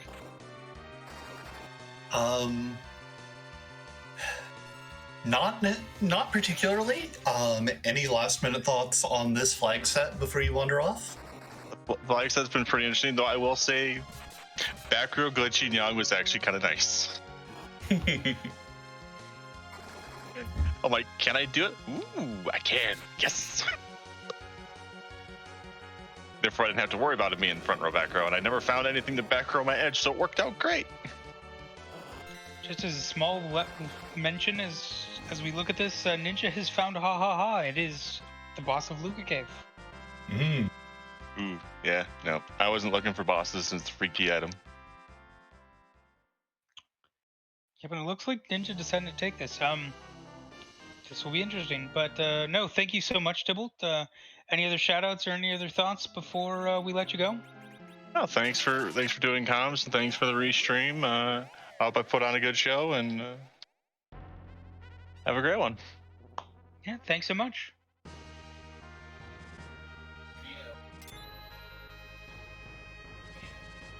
All right, so in the meantime, we have Cubs getting his rat tail. So he is going to be turning in his last 2 objectives and getting his crystal as Ninja starts working on Golbez in Luca Cave. Yeah, gets a Moonveil off on Edge, so that's going to clean the Golbez fight up very quickly. No, for sure. I'm curious kind of his thought here. Maybe he's going for XP or something else. If he's got a Fire Claw, Golbez is weak to fire, so Mutsuno plus Fire Claw would be very nice damage.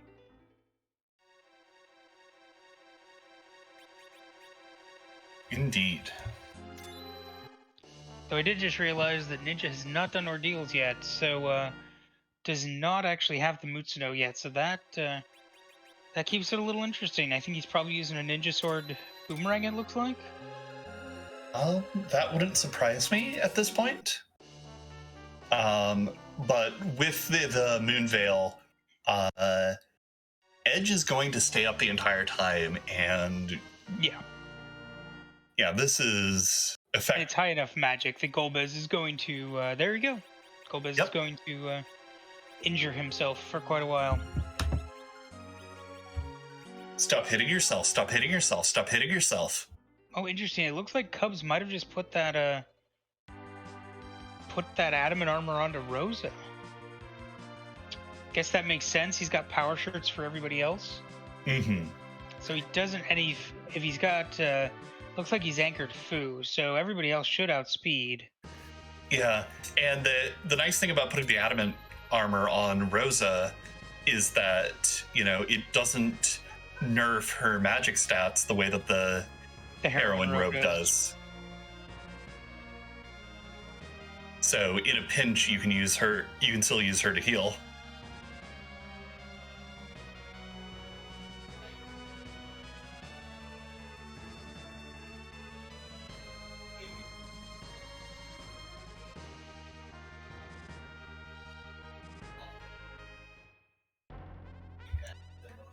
But yeah, Cubs poking his head onto the lunar dais, going to see the Edward, and probably send him straight to the Tower of Wishes, Yeah. just like everyone else so far.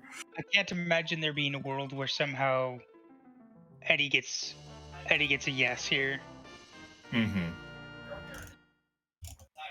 Yeah. If we were suffering for anchors, then this becomes at least a question, but... Yeah, if you didn't have the curse string and you weren't quite sure what to do, that would be a take, I think. Otherwise, just doesn't really pan out. Mm-hmm. So at this point, I believe Ninja's gonna need to check that Baron key Yep. in order to get his access to the Baron throne, or to the Baron basement, in order to get his Darkness Crystal, in order to check K value. So he's got a little bit of a chain still left to go. Mm-hmm. Yeah. Looks like he's settling in to do a quick grind. Yep. He's got those 11 sirens. He's got darts.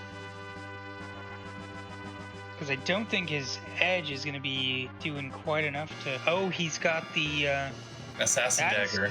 That is a good play. He's got the Assassin Dagger, so as long as he's outspeeding with edge, he should be able to pretty consistently get this, get the swoon proc. So that is a very heads-up play. Mm-hmm.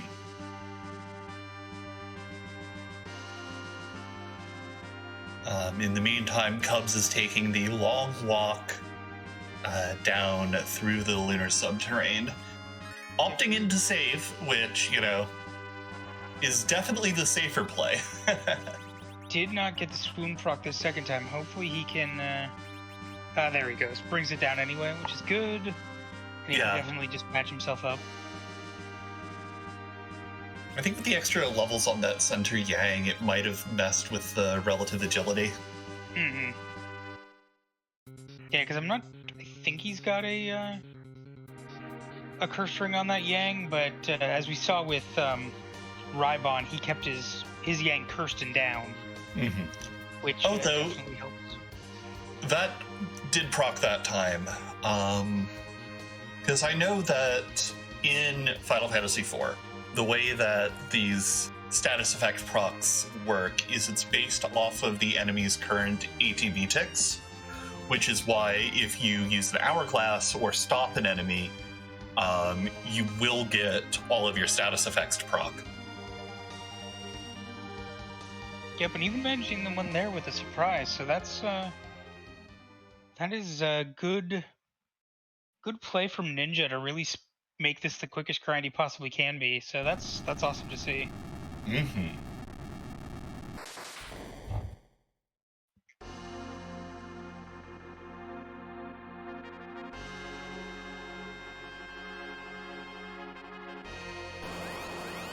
Yang charming the egg, which is always a fun one to see. My personal favorite actually being when you manage to berserk the egg on accident and then it punches you to death.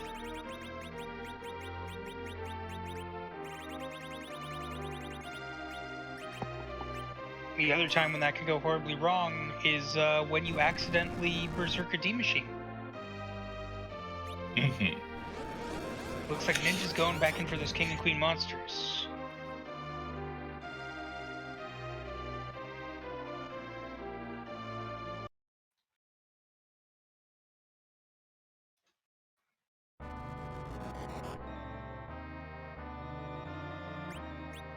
And more Dark Fact with Yang probably about to drink a Bacchus, I would assume. Oh, Cubs throwing the Silk Web. Is it? Oh, it's on time. Good play by Cubs to wait long enough. I know anytime I tend to do that, it goes horribly wrong, and I throw it too early and it just misses. Mm-hmm.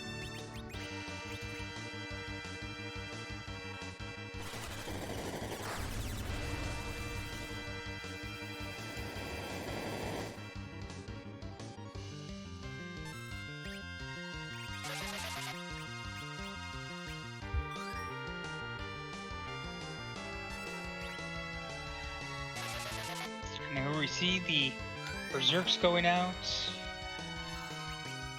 and Cubs getting his fight up and going. Yep.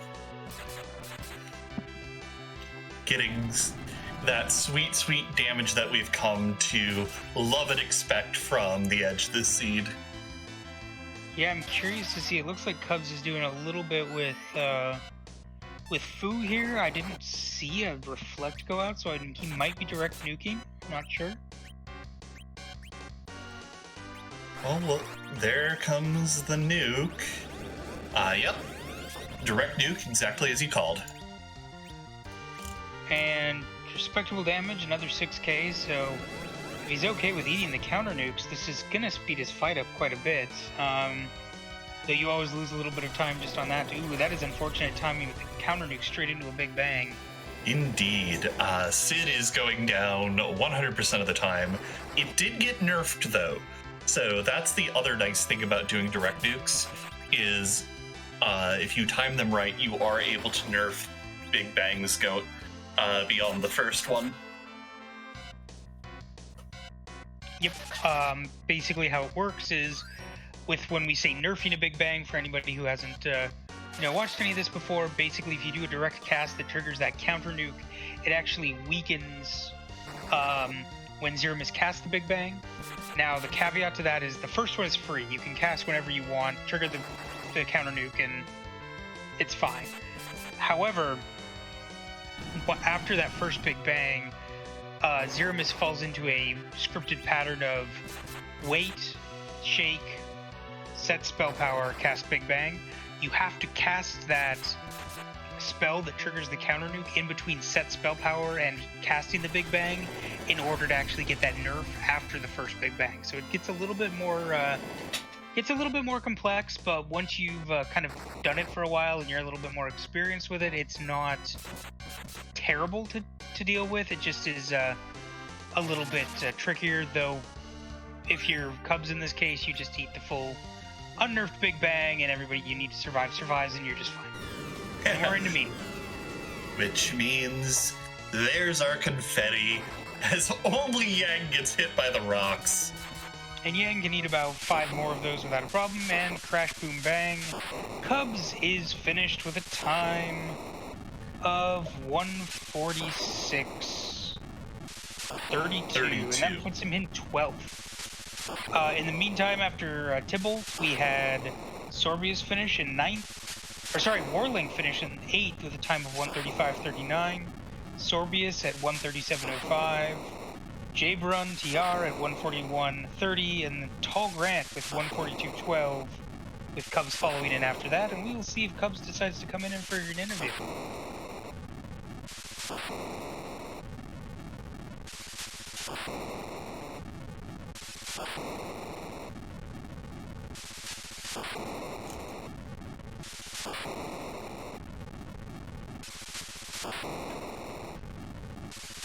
In the meantime, Ninja is warping out of the Feymarch. I saw him in the Kainazo fight. Not entirely sure how that went. Um, obviously, we in the booth know that he needs to go and do the Baron Throne, as well as Mount Ordeals. We'll see what he chooses to do, and it looks like it's going to be the Ordeals play. Yep, he was checking his tracker to see what he was missing, what he still needs to check. So hopefully this points him more towards where he needs to go. He'll get his Adamant Rock here, and then hopefully starts the Baron Chain to get him his Darkness Crystal to get to where he needs to go. Mm-hmm.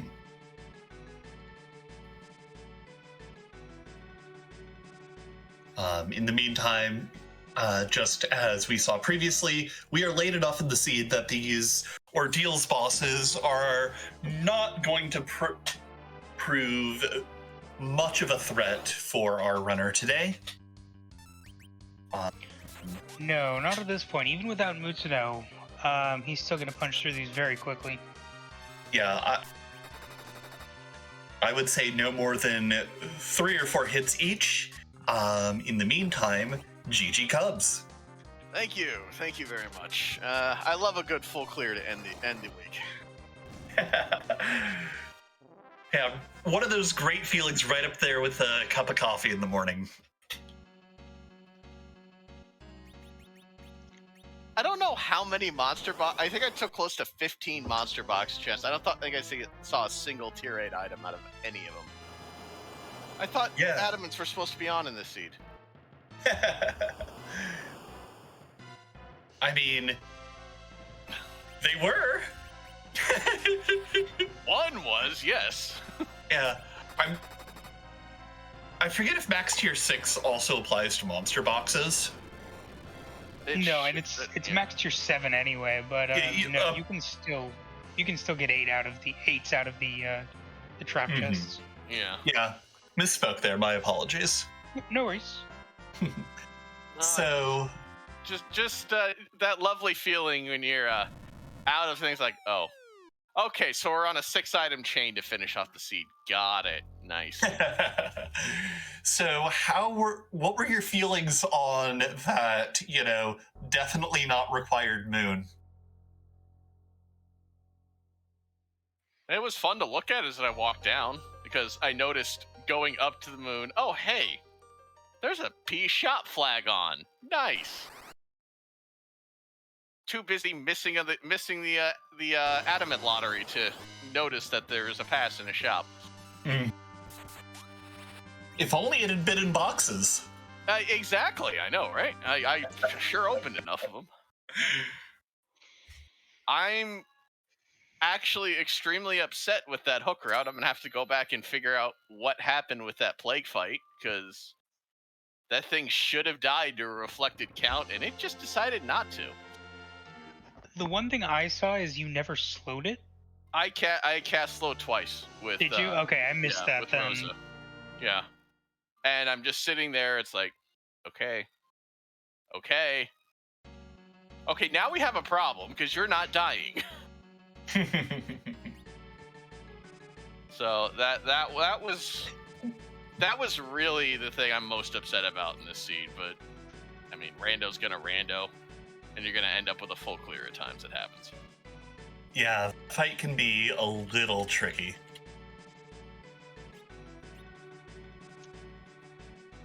Indeed. So, any other thoughts on the flag set or the seed in particular, aside from the fact that it refused to give you adamant armors? Exactly. Yeah. It looking at it going in, it seemed like a little bit of a slimmed down version of the tourney flags, which I kind of liked just to see how that would play out. And it would have been great, but for the aforementioned adamant art. Now, it was a fun enough flag set. Just, I would really like to stop doing everything on these seeds. That would be very nice to do. Mm-hmm. Just once. So eventually that's got to happen, right? Eventually. Yeah. Yeah, law of large numbers pays off in the end. Yeah. Just maybe not by the end of the seed. No. Well, I appreciate the restream. Thank you, Leggy and Moleboy, for the comms. Brick, thank you for tracking. Charlie, we're gonna have a talk later, but congratulations on your first restream. Thank you very much, everybody. Gonna go ahead and drop out, but again, thank you very much, and hope everybody's having a good night. Thank you, Cubs. Yeah. What I will say, though, is that, for a first restream, this is a chef's kiss of a seed. One that I definitely thought, right as we were about to hit Underground, was going to be a total jet seed. Indeed, and it's any time that you force the majority of players to 17 out of 17, you've done something right for the audience. In the meantime, we have Ninja down in the Baron basement, taking on those guards to get that Darkness Crystal. He is well on his way to wrapping this seed up.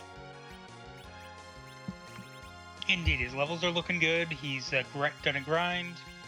He's going to hopefully chase the Darkness Crystal as soon as he gets through this. Hopefully takes that bet that the Odin and the I can't remember if he cleared Kanatsu, but I know he at least faded Odin. Just taking that bet that Odin doesn't have what he needs, and heading on to get his last pieces. Mm.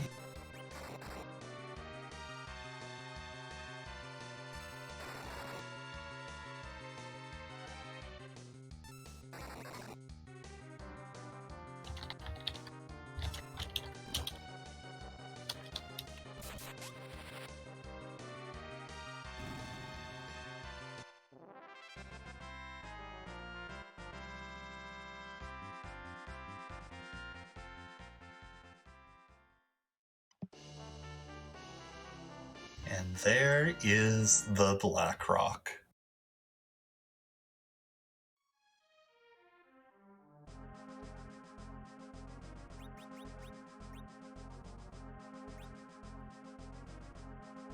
Indeed, and so he's going to take a look at what he's got, so...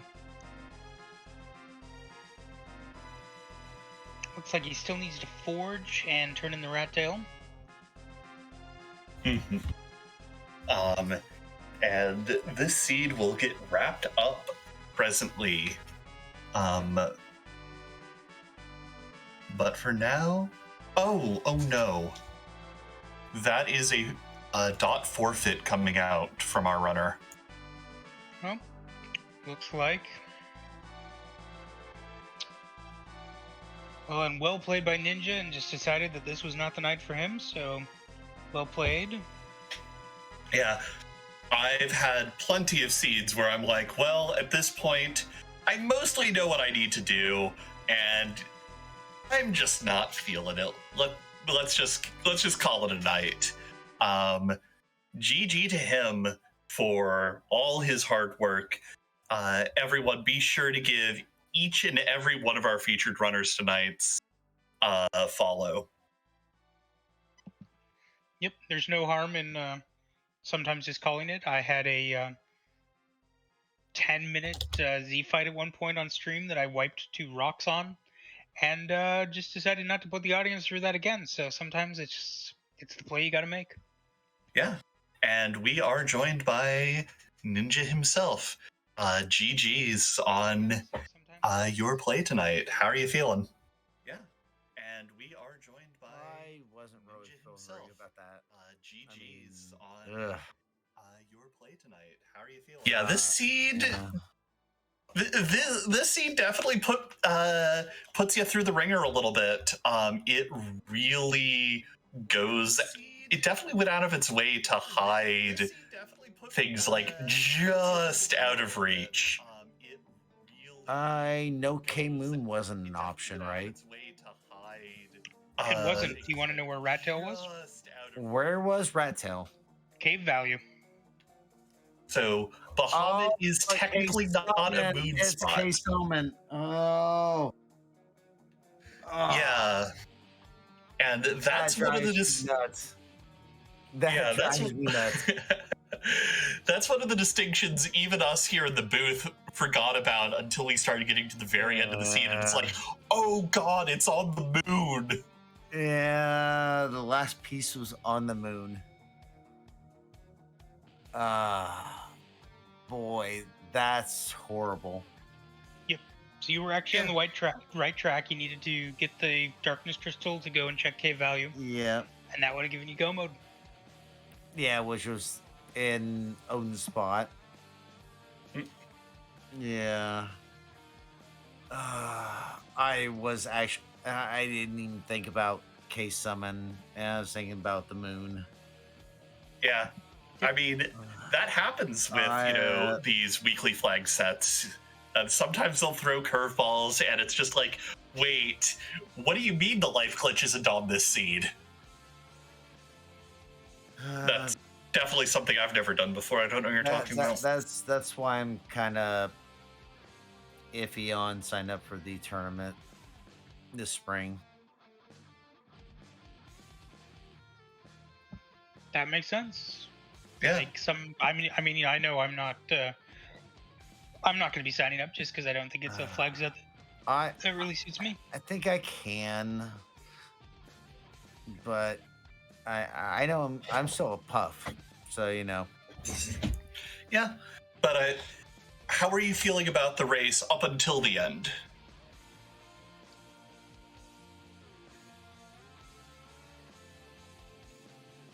Yeah, I actually felt pretty good. I was like, well, Mhm. I'm just gonna do my other checks I can do.